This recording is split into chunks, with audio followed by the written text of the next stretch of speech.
Hello student, welcome to the e portal of apex academy.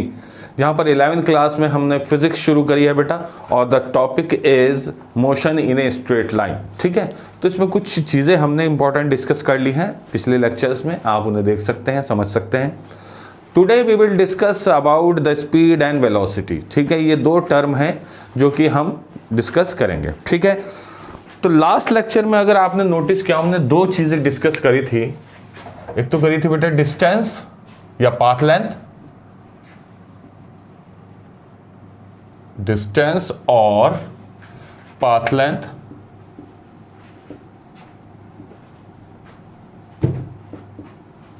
और एक हमने करी थी बेटा डिस्प्लेसमेंट। डिस्प्लेसमेंट, ओके, ये दो चीजें हमने डिस्कस करी थी लास्ट लेक्चर में, आप देख सकते हैं पिछले लेक्चर में। ठीक है, तो इसमें हमने देखा था कि डिस्टेंस जो है it is the total covered. Path length क्या होती है, डिस्टेंस क्या होती है कि मान लीजिए अगर मैं इस पॉइंट से इस पॉइंट पर मैं पहुंचता हूं और मेरा जो पाथ है वो कुछ ऐसा है। ठीक है, तो this is the distance, actually this is the distance या पाथ लेंथ। ठीक है, ओके। और अगर मैं डिस्प्लेसमेंट की बात करूं तो मैंने बताया था कि इन दोनों पॉइंट्स के बीच की शॉर्टेस्ट डिस्टेंस देख लेना, इन दोनों पॉइंट्स के बीच की, तो आपको डिस्प्लेसमेंट मिल जाएगा। ठीक है, या कहूं डिस्प्लेसमेंट को हम कह सकते हैं distance in a particular direction, ये हमने डिस्कस किया था। ठीक है, तो बेटा आज जो हमारे टॉपिक है वो इन्हीं से रिलेटेड है, basically velocity, sorry speed and velocity. ठीक है, स्पीड एंड वेलोसिटी, इसकी थोड़ी सी मैंने आपका रिवीजन करा दिया है कि क्या हो सकता है, बाकी आप पूरा लेक्चर इन डिटेल देख सकते हैं पिछला। ओके, तो सबसे पहले बात करते हैं बेटा स्पीड की। स्पीड, ठीक है, स्पीड क्या होती है, कैसे हम इसे समझें। तो बेसिकली स्पीड का जो कैलकुलेशन करते हैं वो हम करते हैं बेटा डिस्टेंस से। ठीक है, डिस्टेंस से। ठीक है, तो speed is nothing but distance upon time. Distance upon time, तो स्पीड जो है वो डिस्टेंस अपॉन टाइम से कैलकुलेट होती है। द यूनिट, जो यूनिट है बेटा इसका,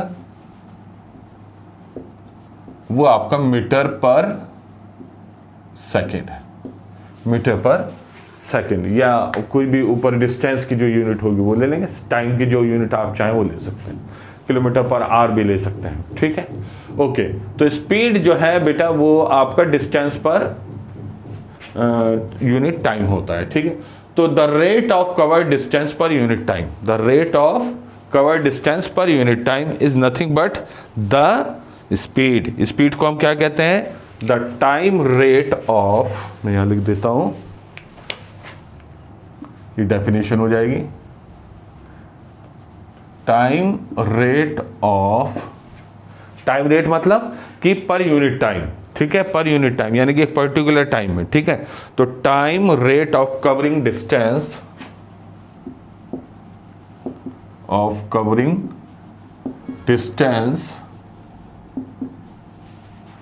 time rate of covering distance is known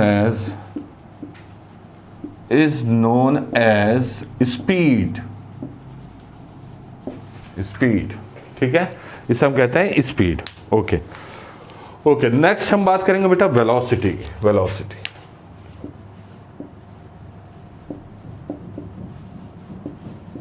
velocity, ठीक है, व्हाट इज वेलोसिटी एक्चुअली। ठीक है, अब वेलोसिटी जो है उसको हम लिख सकते हैं बेटा ऐसे कि velocity equals to displacement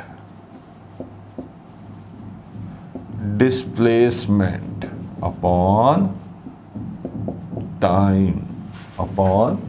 time.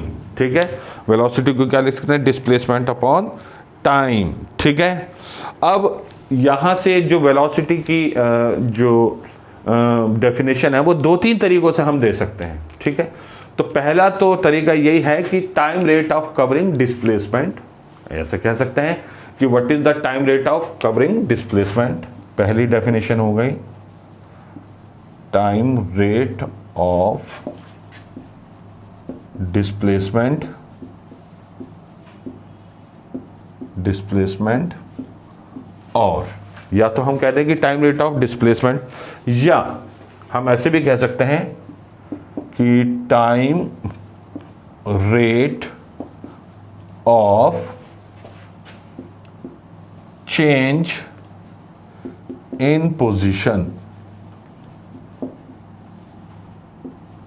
ठीक है, ध्यान से सुनिए, time rate of change in position, time rate of change in position. ठीक है, एग्जैक्टली क्या है, या हम ऐसे भी कह सकते हैं, और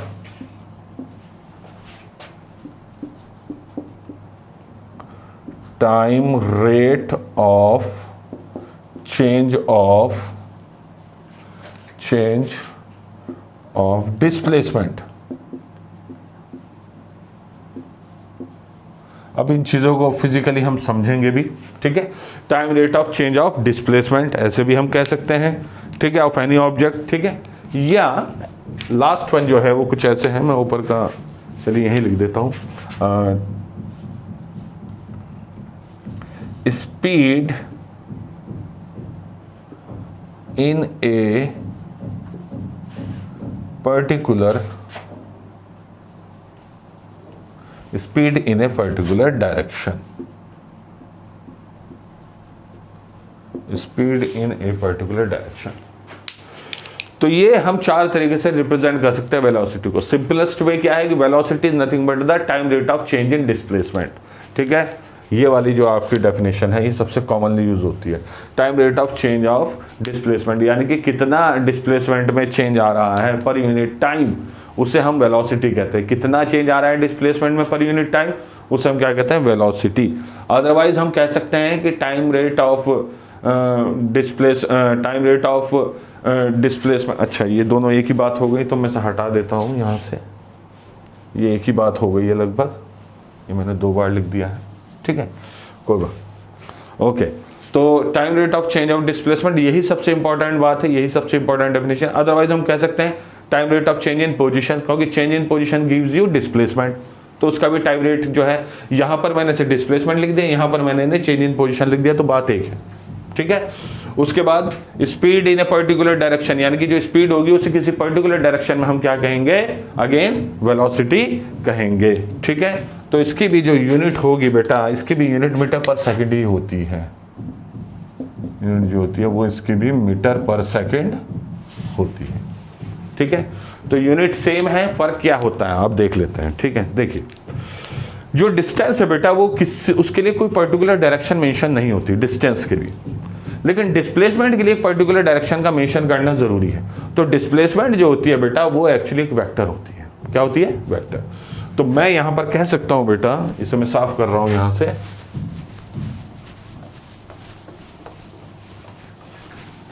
ठीक है, ये जो डेफिनेशन मैं लिखवा रहा हूं ये कभी एग्जाम में नहीं पूछे जाएंगे, डोंट वरी। हाँ, इनकी एप्लीकेशन पूछी जाएंगी, ठीक है, जिन्हें हम आगे पढ़ेंगे। ओके, तो आपका जो डिस्प्लेसमेंट टर्म है, डिस्प्लेसमेंट, उसमें याद रखना बेटा मैग्नीट्यूड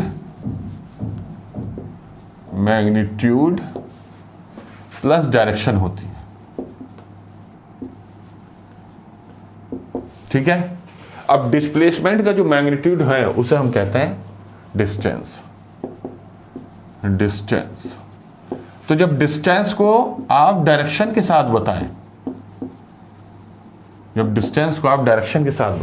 ठीक है, जैसे कि फॉर एग्जाम्पल मैं कोई आपसे कहता है बेटा कि फॉर एग्जाम्पल आप कहीं खड़े हैं, जैसे कि आपसे किसी ने पूछा है कि आपके शहर से दिल्ली कितना दूर है, तो आपने फॉर एग्जाम्पल कहा 300 किलोमीटर।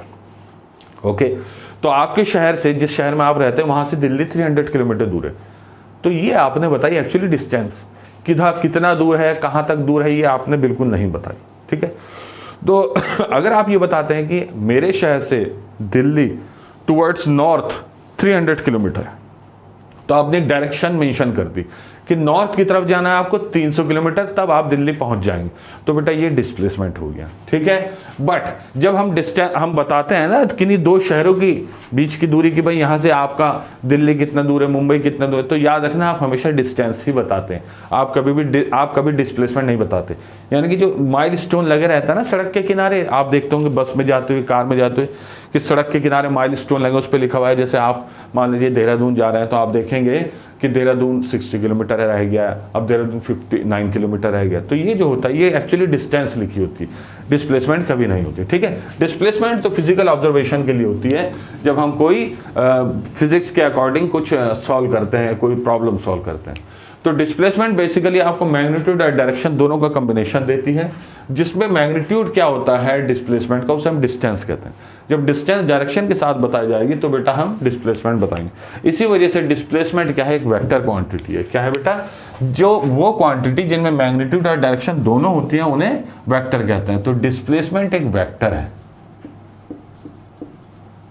और देखेंगे आप डिस्टेंस जो है वो एक स्केलर है, ठीक है। यानी कि वो क्वांटिटी जिसमें डायरेक्शन नहीं होता, सिर्फ मैग्नीट्यूड होता है, उसे हम स्केलर कहते हैं। और वो क्वांटिटी बेटे जिसमें मैग्नीट्यूड भी हो और डायरेक्शन भी हो, उसे हम वेक्टर कहते हैं। इसी के बेसिस पर हम समझ सकते हैं बेटा वेलोसिटी में चूंकि डिस्प्लेसमेंट का यूज होता है तो हर हालत में मैग्नीट्यूड भी होगा, मैग्नीट्यूड तो होगा ही होगा, मैग्नीट्यूड प्लस डायरेक्शन भी होगी, डायरेक्शन भी होगी। So velocity is a combination of magnitude and direction, and the magnitude of velocity is known as speed plus direction, ठीक है। तो वेलोसिटी भी एक क्या हो गया आपका बेटा, वेक्टर, ये भी एक वेक्टर हो गया, जबकि स्पीड क्या हो गया आपका, एक स्केलर, ठीक है। स्पीड में आप कभी भी डायरेक्शन मेंशन नहीं करते, वेलोसिटी में हमेशा डायरेक्शन मेंशन करेंगे, ठीक है। तो इन दोनों में ये फर्क है कि व्हाट इज द, कि अगर कोई पूछता है डिस्प्लेसमेंट डिस्टेंस में से कौन सी वेक्टर क्वांटिटी, आपका आंसर डिस्प्लेसमेंट होगा। और चूंकि डिस्प्लेसमेंट से ही वेलोसिटी मिलती है तो वो भी एक वेक्टर होगा, ऑब्वियसली है। अगला जो चैप्टर है आपका बेसिकली वेक्टर्स का, उसमें हम पढ़ेंगे कि वेक्टर्स क्या होते हैं, कैसे उन्हें मैनिपुलेट कर सकते हैं। तो ये स्पीड हो गई, ये आपकी स्केलर होती है। तो एक ही फर्क ये बहुत इंपॉर्टेंट है इन दोनों में जो हमें समझना है, ठीक है। तो ये तो हो गया बेटा आपका स्पीड की कौन सी क्वांटिटी वेक्टर है, कौन सी स्केलर है। अब हम देखेंगे बेटा, तो एक डिफरेंस आपको पता चल गया वेलोसिटी और स्पीड में, कि वेलोसिटी और स्पीड में सबसे बड़ा फर्क क्या है कि बेटा कि एक इनमें से वेक्टर है, दूसरा स्केलर है, ठीक है। ठीक, अब हम बात करते हैं बेटा कि इनमें कुछ नोट पॉइंट हैं जो इंपॉर्टेंट हैं, वो आपको समझने होंगे, ठीक है। ओके, आपको ये समझना होगा बेटा कि वेलोसिटी मैग्नीट्यूड के साथ साथ डायरेक्शन भी दे रही है, और स्पीड केवल मैग्नीट्यूड के बारे में बात करेंगे, ठीक है। दोनों की यूनिट सेम होगी, नो डाउट, दोनों की यूनिट सेम होगी, ठीक है। हम देखेंगे आगे दोनों की डायमेंशंस भी सेम होगी, ठीक है। डायमेंशन की बात करता हूं बेटा,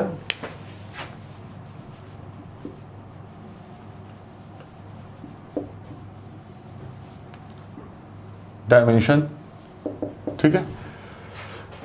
देखिए आपको पता है कि स्पीड हो चाहे वेलोसिटी हो, ठीक है, स्पीड हो चाहे वेलोसिटी हो, अगर आप वेलोसिटी का वो लिखेंगे फॉर्मूला, तो वेलोसिटी के ऊपर ये एरो मार्क लगाते हैं, जिससे पता चलता है कि हाँ ये एक वेक्टर है। तो velocity is nothing but displacement, जो कि वेक्टर है, अपॉन टाइम, ठीक है, टाइम स्केलर होता है, ठीक है। ओके, इसी तरीके से अगर हम बात करें बेटा स्पीड की, तो speed is not a vector, तो उसके ऊपर एरो नहीं लगाएंगे। और ये होगा डिस्टेंस अपॉन टाइम, डिस्टेंस भी वेक्टर नहीं है तो उसके ऊपर हम एरो नहीं लगाएंगे, ठीक है। लेकिन ऊपर आप देख रहे हैं कि डिस्प्लेसमेंट हो या डिस्टेंस हो, है दोनों लेंथ ही, लेंथ अपॉन टाइम, दोनों लेंथ है ना, यानी कि इनकी इसकी भी यूनिट मीटर में होगी या किलोमीटर में, इसकी भी मीटर या तो लेंथ होती है, जो मीटर किलोमीटर में मेजर करते हैं उसे लेंथ कहते हैं। तो इसकी जो डायमेंशन होगी इन दोनों की सेम होगी, क्या होगी बेटा, एल की होती है कैपिटल एल, अपॉन टाइम की होती है टी, ठीक है। तो यहां से डायमेंशन जो आएगी वो आएगी L T minus 1 L T minus 1। ठीक है, डायमेंशन में बेटा एक फुल डिटेल्ड मैं आपको लेक्चर दूंगा जिसमें हम देखेंगे कैसे किसी चीज़ की हम डायमेंशंस कैलकुलेट करते हैं। तो इसकी डायमेंशन होगी एल टी माइनस 1। लेंथ के लिए एल आता है, टाइम के लिए टी आता है। स्क्वायर ब्रैकेट में दोनों को बंद करते हैं, फिर टी को ऊपर ले जाइए तो इसकी पावर -1 हो जाएगी। तो ये हो जाएगा एल टी माइनस 1 और स्क्वायर ब्रैकेट से बंद कर दीजिए। This is the dimension. ठीक है, चलिए तो जब हम डायमेंशन का चैप्टर पढ़ेंगे तो बहुत ही क्लियरली पढ़ेंगे, देखेंगे ध्यान से। ओके नाउ, ठीक है, तो अब वही बात है बेटा कि स्पीड कभी भी आपका निगेटिव नहीं हो सकती।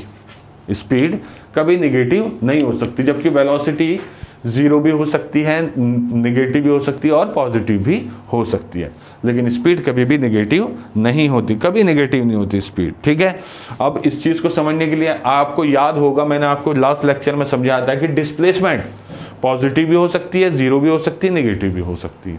ठीक है, लेकिन जो डिस्टेंस होती है वो कभी भी आपका निगेटिव नहीं हो सकती। ठीक है, ओके, जीरो हो सकती है। जीरो का मतलब क्या है कि आपने अपनी पोजीशन बदली ही नहीं। तो जब पोजीशन बदली नहीं, ना तो हम स्पीड की बात करेंगे ना वेलोसिटी की बात करेंगे। आपको समझ में आ गई होगी ये बात। तो डिस्प्लेसमेंट हमने लास्ट लेक्चर में देखा था कि पॉजिटिव भी हो सकती है, जीरो भी और नेगेटिव। तो जब ये तीनों चीजें हो सकती है तो अब इसके फॉर्मूले से बनता है वेलोसिटी।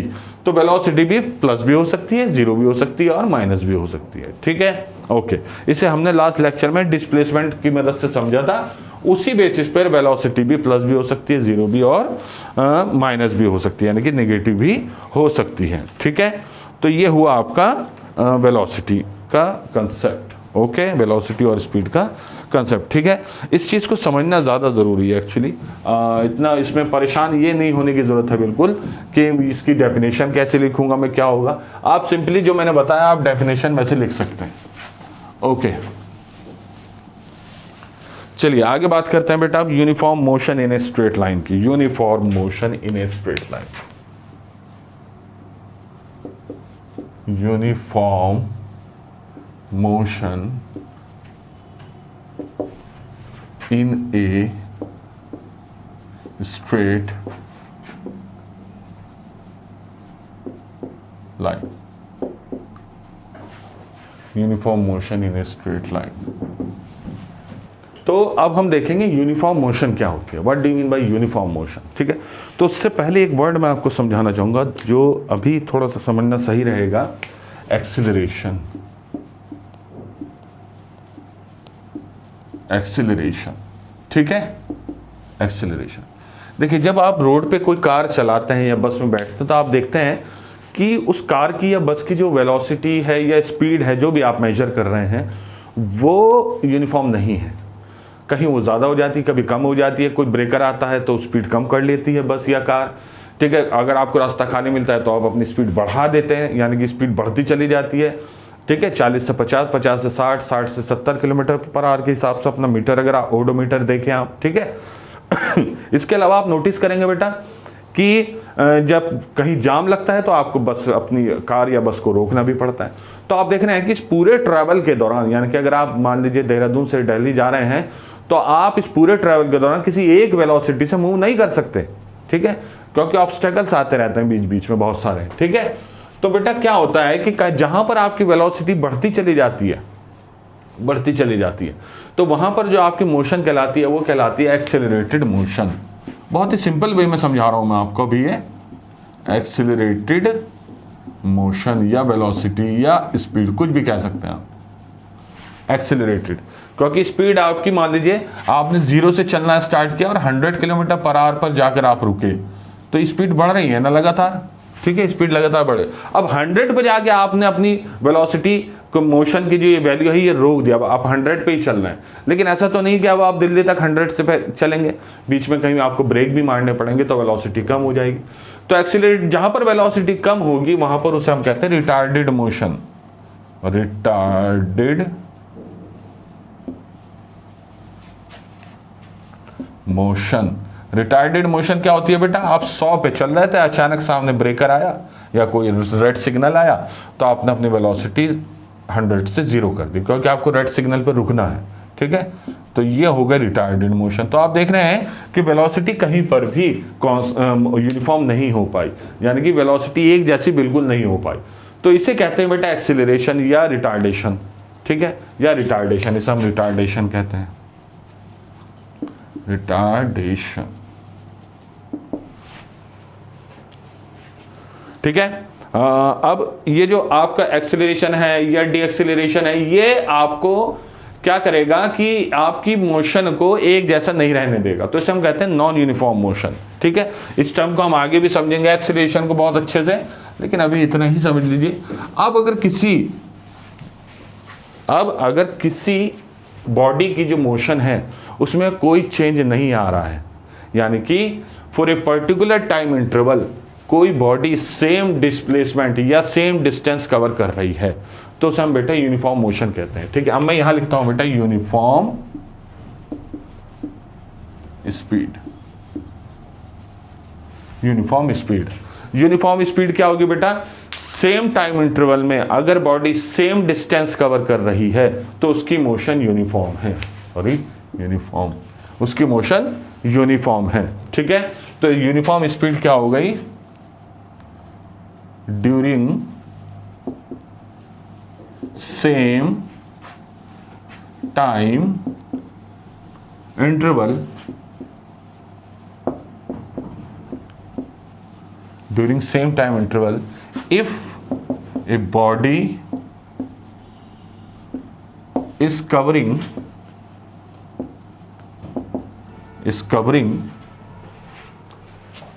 same distance,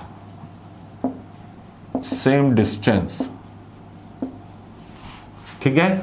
तो यूनिफॉर्म स्पीड की डेफिनेशन क्या होगी, during same time interval if a body is covering same distance, यानी कि मैं कहूं, मैंने आपसे पूछा कि बेटा आप कितने बजे चले दिल्ली से देहरादून के लिए, तो आपने कहा हम सुबह 6 बजे चले, और मैंने आपसे पूछा सुबह 6 बजे से 7 बजे तक आपने कितनी डिस्टेंस कवर करी, सुबह 6 से 7 बजे, तो आपने कहा 80 किलोमीटर हमने कवर कर लिया, और फिर आपने 7 से 8 अगेन 80 किलोमीटर कवर करा, तो आप देख रहे हैं पर आवर आप 80 किलोमीटर कवर कर रहे हैं हर एक घंटे में। तो 6 से 7 और 7 से 8 के बीच अगर आपने सेम डिस्टेंस कवर की है, एक घंटा है ना, सेम टाइम इंटरवल हो गया, ये भी 1 घंटे का टाइम इंटरवल है, ये भी 1 घंटे का टाइम इंटरवल है, और इसमें आपने जो डिस्टेंस कवर की है वो सेम है, तो आपकी स्पीड जो है वो यूनिफॉर्म रही, ठीक है। अगर यहीं मैं इस चीज को बेटा यूनिफॉर्म वेलोसिटी से जोड़ूं, यूनिफॉर्म वेलोसिटी,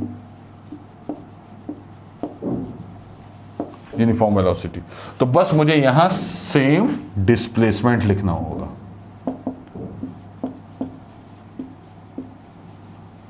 बाकी सेम रहेगा। During same time interval, if your body is covering same displacement, then it is known as uniform velocity. क्या कहलाएगी ये, यूनिफॉर्म वेलोसिटी। बात समझ में आ गई आपके। तो ये था आपका यूनिफॉर्म स्पीड और यूनिफॉर्म वेलोसिटी। फॉर्मूला इनका वही रहेगा बेटा। आपसे कोई पूछता है कि फॉर्मूला क्या है यूनिफॉर्म स्पीड का, तो अभी आपने पढ़ा है बेटा path length upon time interval, path length upon time interval, ठीक है। तो जब हम यूनिफॉर्म की बात करते हैं, यूनिफॉर्म स्पीड की बात करते हैं, आप नोटिस करना। अब मैं जो नीचे टर्म लूंगा, इसे मैं साफ कर देता हूं। यूनिफॉर्म स्पीड की अगर मैं बात करूं तो आप देखेंगे मैं लिखूंगा डिस्टेंस अपॉन टाइम इंटरवल,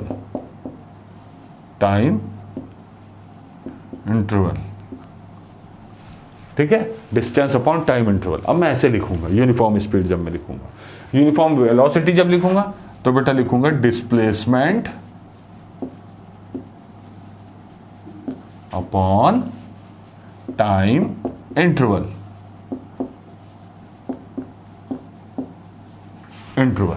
ठीक है। तो यूनिफॉर्म वेलोसिटी हो या यूनिफॉर्म, जब हम सिर्फ वेलोसिटी की बात करते हैं तो नीचे टोटल टाइम ले लेते हैं, जब हम सिर्फ स्पीड की बात करते हैं तो नीचे हम टोटल टाइम ले लेते हैं। लेकिन जब हम यूनिफॉर्म वेलोसिटी की बात करेंगे तो हमें एक टाइम इंटरवल चूज करना पड़ेगा। टाइम इंटरवल यानी कि इतने से इतने टाइम के बीच कितनी डिस्टेंस है, तब हमें पता चलेगा कि वेलोसिटी यूनिफॉर्म है या नहीं है, ठीक है। अब होता है ना, आपने नोटिस किया होगा कि जैसे आप यहाँ से चले फॉर एग्जांपल दिल्ली के लिए, तो यहाँ से मान लीजिए 10 किलोमीटर तक तो आपकी स्पीड रही 60, अगले 10 के लिए रही 80, ठीक है, और अगले 10 मिनट के लिए आपकी स्पीड रही 100। तो आप देख रहे हैं आपकी स्पीड यूनिफॉर्म नहीं है, आपकी स्पीड बढ़ती जा रही है तो ये एक्सेलरेटेड मोशन होगी, और जैसे ही आप ब्रेक मारेंगे आपकी रिटार्डेड मोशन हो जाएगी। ओके, तो ये हो गया आपका यूनिफॉर्म वेलोसिटी और यूनिफॉर्म स्पीड। ठीक है, तो आज हमने देखा बेटा स्पीड के बारे में, आज हमने देखा वेलोसिटी के बारे में, फिर हमने एक छोटा सा कंसेप्ट लिया बेटा यूनिफॉर्म स्पीड और यूनिफॉर्म वेलोसिटी के बारे में। ठीक है, बहुत ही सिंपल लैंग्वेज में मैंने समझाया। बुक्स में आपको बहुत ही टिपिकल लैंग्वेज मिल सकती है, आपको वो बिल्कुल फॉलो नहीं करनी है। आपको क्या करना है, बहुत ही सिंपल लैंग्वेज में किसी चीज़ को समझना है। आपको अब ये अपने आप से पता लगाना होगा बेटा कि स्पीड और यूनिफॉर्म स्पीड में क्या फ़र्क है।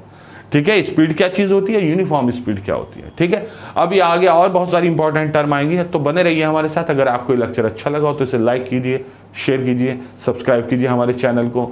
हमारे चैनल को ज़्यादा से ज़्यादा आप जितने लोग सब्सक्राइब करेंगे उतनी ज़्यादा आपके हमारे पास कमेंट्स आएंगे, डाउट्स आएंगे, उन्हें हम ज़्यादा से ज़्यादा सॉल्व कर पाएंगे। ठीक है, तो नॉलेज का जो फील्ड होता है वो बढ़ जाता है जब ज़्यादा लोग बैठकर पढ़ते हैं, क्योंकि क्वेश्चन डिफरेंट टाइप के आते हैं, तो नॉलेज जो है बढ़ती है। ठीक है, तो अब मिलते हैं अगले लेक्चर में, तब तक के लिए धन्यवाद।